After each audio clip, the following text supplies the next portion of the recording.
रोहित और कंचन एक दूसरे से बहुत प्यार करते थे। रोहित अमीर था जबकि कंचन गरीब घर की थी। उनकी शादी में इसी बात को लेकर बहुत अड़चनें आ रही थी। रोहित की मां सुलोचना स्वभाव की बहुत चालाक थी। वो अपने बेटे रोहित की शादी किसी अमीर लड़की से करना चाहती थी। इसलिए रोहित ने अपने पापा की मदद से कंचन के परिवार वालों के सामने एक मंदिर में शादी कर दी। जीती रहो बहू। पापा, आपको लगता है मम्मी इस शादी को मंजूरी देंगी?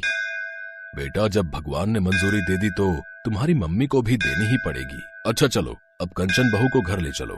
माँ, मुझे आशीर्वाद दो कि मैं सासू माँ का दिल जीत सकूं। बेटी, मुझे पता है तू एक न एक दिन अपनी सासू माँ का दिल जरूर जीत लेगी और मेरा आशीर्वाद हमेशा तेरे साथ है। कंचन रोहित और अपने ससुर के साथ घर पहुंचती है, पर ये क्या, जैसा सोचा था उसका बिल्कुल उल्टा हुआ। उसकी सासू माँ ने कंचन को देखकर बिल्कुल भी गुस्सा नहीं किया। वो तो खुशी से थाली सजाकर उन दोनों की आरती करने लगी। ये देखकर रोहित और उसके पापा हैरान रह गए। उन्हें तो लगा कि सुलोचना पूरे घर को सिर पर उठा लेगी, पर ऐसा कुछ भी नहीं हुआ। सुलोचना ने कंचन का बहुत प्यार से स्वागत किया। आओ बहू, अंदर आओ, नए घर में तुम्हारा स्वागत है। देखो जी, शादी तो तुम चुपचाप कराए, पर रिसेप्शन में बहुत बड़ा करना चाहती हूँ। मेरे भी तो अरमान है कि आस पड़ोस और रिश्तेदार सब मेरी बहू को देखे। हाँ हाँ सुलोचना, बिल्कुल, मैं आज ही रिसेप्शन के सारे इंतजाम करता हूँ। कंचन खुश थी कि उसकी सास ने उसे अपना लिया था, पर ऐसा कुछ भी नहीं था। सुलोचना बहुत चालाक थी। वो अपने मन में कोई और ही खिचड़ी पका रही थी। मैं ये झूठे प्यार का नाटक ज्यादा दिन नहीं कर सकती। मुझे कुछ और ही सोचना होगा, हाँ, ताकि मैं इस लड़की को अपने घर से निकाल सकूं। सुलोचना ने कंचन को बहू के रूप में नहीं अपनाया था। वो तो सबके बीच नाटक कर रही थी। रिसेप्शन में सुलोचना कंचन को अपने रिश्तेदारों और पड़ोसियों से मिलवाती है। रोहित का ध्यान अपने दोस्तों में था। क्या बात है सुलोचना, तूने तो चोरी चुप के बेटे की शादी भी कर दी और अचानक से रिसेप्शन भी रख दिया। बात कुछ हजम नहीं हुई। अब क्या बताऊं सुषमा, बहू गरीब घर की है बेचारी, इसलिए चुन्नी चढ़ा कर ले आए। अब बारात जाती तो इसके माता पिता में इतनी गुंजाइश नहीं थी कि बारात का स्वागत कर सकते। अरे बिल्कुल भी कुछ नहीं है, तुम क्या समझ रही हो? घर में बैठने के लिए कुर्सी तक तो है नहीं। वो तो रोहित को ना जाने इसमें क्या दिख गया। अब बच्चों की तो तुम जानती ही हो, जिद के आगे झुकना ही पड़ता है, वरना मैं तो इसे कभी भी अपनी बहू ना बनाती। अच्छा, तुम लोग अब आई हो रिसेप्शन में तो अच्छे से खा पी कर जाना। बबली, उषा, सुन रही हो ना? हमने रिसेप्शन बड़ा पैसा लगा कर रखा है, एक एक बढ़िया चीज बनवाई है। बहू अगर गरीब घर की है तो क्या हो गया, ससुराल तो उसे अमीर मिला है। चलो मैं और मेहमानों को देख लूं। सास की बातें सुनकर कंचन की आंखें आंसुओं से भर आती हैं। तभी उसके माँ और पापा आ जाते हैं। कंचन अपने आंसू पोंछ लेती है। सुलोचना मुंह बनाती हुई उसके आगे से चली जाती है। बेटी, तू अपने ससुराल में खुश तो है ना? कंचन, तेरी सास ने तेरे साथ कुछ गलत बात तो नहीं की? जी पापा जी, माँ जी तो मुझे बहुत प्यार करती हैं। पता है, जब से आई हूँ कोई काम ही नहीं करने देती, सारा दिन ठाठ से बैठे रहती हूँ।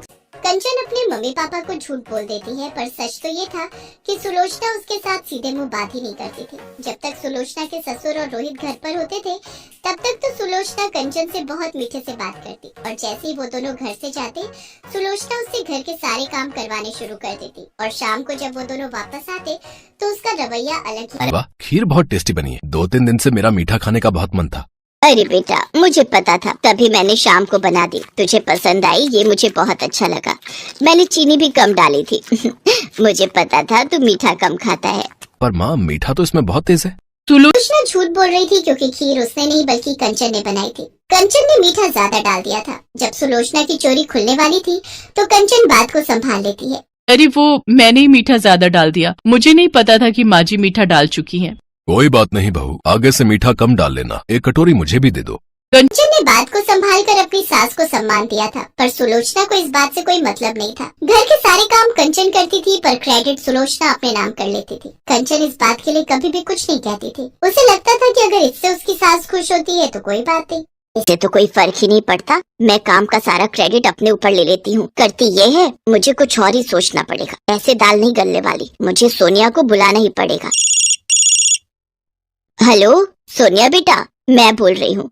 हाँ ठीक है, तुम कुछ दिनों के लिए आ जाओ। सोनिया सुलोचना की सहेली की बेटी थी। सुलोचना चाहती थी कि सोनिया उसके घर की बहू बने, पर रोहित ने कंचन से शादी कर ली। सुलोचना चाहती थी कि किसी तरह कंचन इस घर को छोड़कर चली जाए और सोनिया इस घर की बहू बनकर आ जाए, इसलिए वो सोनिया को रहने के लिए बुला लेती है। नमस्ते आंटी, अच्छा हुआ आपने मुझे बुला लिया। मैं वैसे भी घर पर बहुत बोर हो रही थी। आपकी कंपनी मुझे बहुत अच्छी लगती है। बस तो फिर अब आराम से कुछ महीने मेरे पास रहो। मैं तो ये चाहती हूँ कि तुम हमेशा के लिए ही यहाँ रहो, पर तुम्हें इस रास्ते के कांटे को निकालना होगा। जब तक ये कंचन यहाँ पर है तुम इस घर की बहू नहीं बन सकती। आप चिंता मत करो आंटी, अब मैं आ गई हूँ ना, मैं इस कंचन को घर से निकाल कर ही दम लूंगी। बस तो फिर बन गई बात। तुम आज रोहित के लिए साउथ इंडियन खाना बनाओ, उसे साउथ इंडियन खाना बहुत पसंद है। दिल का रास्ता पेट से होकर गुजरता है। रोहित तुम्हारे हाथ का बढ़िया खाना खाएगा तो अपने आप तुम पर लट्टू हो जाएगा। पर आंटी मुझे तो खाना बनाना आता ही नहीं है, मैं कैसे बनाऊंगी? अरे तो कोई बात नहीं, खाना कंचन बना लेगी। जब रोहित और उसके पापा आए तो मैं बोल दूंगी तुमने बनाया है, बस हो गया काम। सोनिया रसोई में जाती है और कंचन को मीठी मीठी बातों में फंसाकर साउथ इंडियन खाना बनाने के लिए कहती है।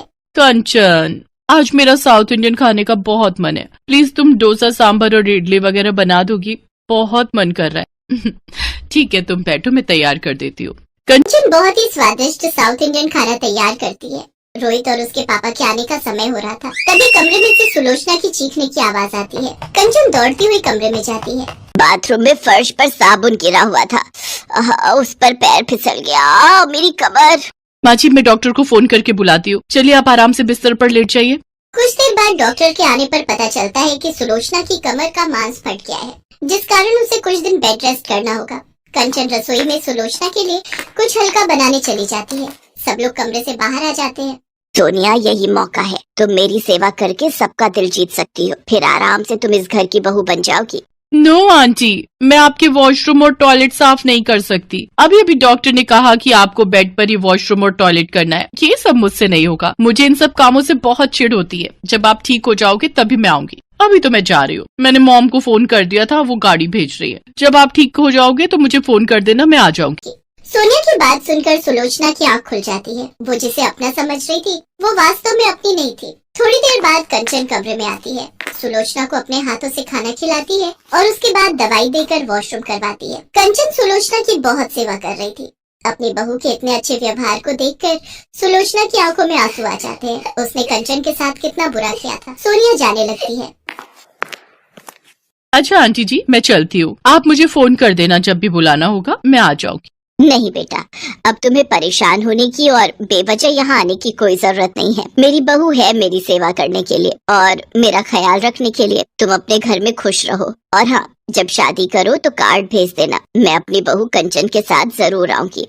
अपनी सास के मुंह से ऐसा सुनकर कंचन खुशी के आंसू रो पड़ती है और अपनी सास के गले लग जाती है। सोनिया मुंह बनाती हुई वहाँ से चली जाती है। कुछ दिनों बाद सुलोचना की तबीयत ठीक हो जाती है। अब उसका व्यवहार कंचन के साथ बहुत अच्छा हो गया था। ये देखकर रोहित और उसके पापा भी बहुत खुश थे।